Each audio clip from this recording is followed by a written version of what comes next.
2026ကကန်ကောင်းတော့နှစ်သက်ဖြစ်ပါတယ်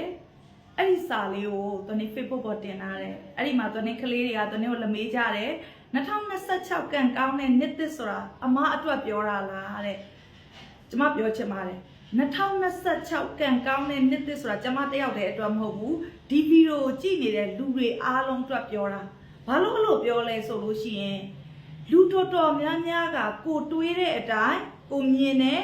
ကိုတွေးတဲ့အတိုင်းကိုကြားတယ်ကိုတွေးတဲ့အတိုင်းကိုပြောတယ်အဲ့ဒီအတွက်ကိုတွေးတဲ့အတိုင်းရလက်တွေရလာတာဖြစ်တယ်အဲ့ဒီအတွက်2026ကကံကောင်းတဲ့နှစ်လို့မိတ်ဆွေတို့တိုင်းတွေးမယ်ဆိုလို့ရှိရင်မိတ်ဆွေတို့အတွက်2026ကကံကောင်းတဲ့နှစ်ဖြစ်မှာပါဘာလို့အဲ့လိုပြောလဲဆိုလို့ရှိရင်တရင်တို့အခုချိန်မှာဒုက္ခတွေဖြစ်နေကြတယ်အခက်အခဲတွေကြုံနေကြတယ်ပြဿနာတွေရှိနေကြတယ်တောကတွေရောက်နေကြတယ်ဒါကအစိုးပြီးရင်အကောင်းလာတာတော့တဘာဝပဲလေအဲ့ဒီအတွက်တရင်တို့အစိုးတွေကြုံနေအဲ့ဒီအတွက်အကောင်းတွေကိုတရင်တို့မျှော်လင့်ထားရမယ်အဲ့ဒါကြောင့်တရင်တို့ကဒီနှစ်မှာအစိုးတွေကြုံပြီးပြီအဲ့ဒီအတွက်လာမယ့်နှစ်မှာအကောင်းတွေလာမယ်ဆိုတဲ့ခံယူချက်ရှိဖို့လိုတယ်ဘာလို့လဲလောကမှာအရေးလိုချင်နေပူကစားတဲ့တနေ့တို့အခုနေပူကစောင့်နေတဲ့အချိန်ကာလတွေပြီးပြီးအရေးမကြမီရတော့မယ်ဆိုတဲ့အတွေးလေးတွေးဖို့ပဲရှာတယ်အရေးရှာခြင်းနဲ့နီးလန်းလေးတွေစဉ်းစားဖို့ပဲလိုတယ်အာယုံဦးချိန်ကိုလိုချင်တော့ညနက်ကိုဖြတ်တန်းရတာပဲအဲ့ဒီအတွက်တနေ့တို့အခုညနက်တွေဖြတ်တန်းနေတယ်လို့သတ်မှတ်လိုက်ပါအဲ့ဒါကြောင့်ကလေးတိုင်းကိုတနေ့ပြောချင်တယ်အဲ့ဒီအတွက်မိတ်ဆွေတယောက်တည်းအခက်အခဲဖြစ်နေတာမဟုတ်ပါဘူးလောကမှာ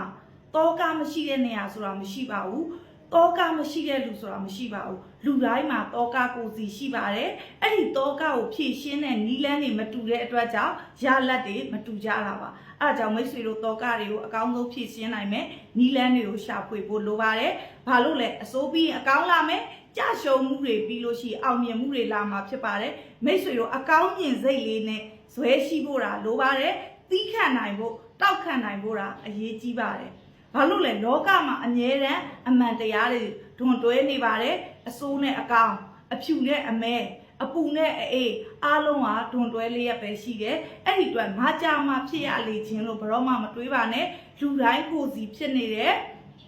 ပျော်စိတ်ကလည်းပျော်စိတ်အထွားစင်ကလည်းစင်အထွားစိတ်ကလည်းစိတ်အထွားတောကကိုစီရှိပါတယ်ဒါပေမဲ့ကြော်ဖြတ်ပုံနီးလန်းတွေမတူလို့အောင်မြင်မှုတွေရလက်တွေမတူတာဖြစ်တယ်အဲ့ဒီအတွက်မိတ်ဆွေတို့ပြောချင်ပါတယ်အစိုးတွေပြီးပြီးအကောင်းတွေလာမယ်အဲ့ဒီအတွက်ဒီနှစ်ကအကောင်းဆုံးနှစ်2026ကအကောင်းတွေလာမယ်နှစ်အကောင်းဆုံးတွေလုံးမဲ့ငါလို့တာစဉ်းစားလိုက်အဲ့ဒါဆိုအကောင်းတွေရရှိမှာဖြစ်ပါတယ်ကျမနာမည်ကတော့တသွဲနင်းပါ Career Life Coach နဲ့ Unity ဦးကကိုယ်စားလှယ်ဖြစ်ပါတယ်အားလုံး